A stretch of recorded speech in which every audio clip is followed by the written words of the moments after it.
Pupulungin ng Department of Trade and Industry ang mga supplier at retailer ng asukal matapos po ang Semana Santa. Kahit kasi nagmura na ang wholesale price nito, hindi pa rin bumababa ang presyo sa mga pamilihan. Nakatutok si Lay Alves.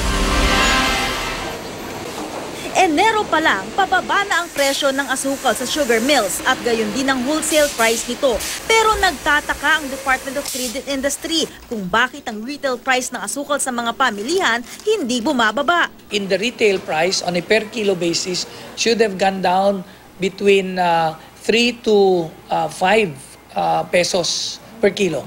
Base sa suggested retail price ng asukal mula sa Sugar Regulatory Administration, 50 pesos per kilo lang dapat ang refined o white sugar. Pero naglalaro sa mahigit 56 pesos ang presyo nito sa supermarket. Ang brown sugar, 45 hanggang 48 pesos per kilo ang SRP, pero nasa mahigit 49 pesos ang bentahan.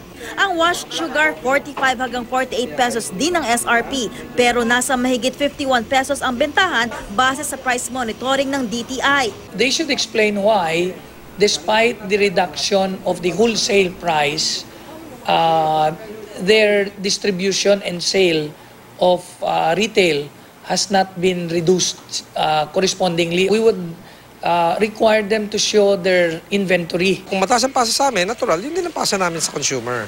Nakakita naman ng oportunidad ang ilan para mag-supply ng mas murang asukal kesa sa mga kilalang brand. So again, the consumer has a choice. Ipinatawag na ng DTI ang suppliers at retailers ng asukal. Pupulungin ang mga ito pagkatapos ng Semana Santa. Lay Alves, Nakatutok, 24 Oras.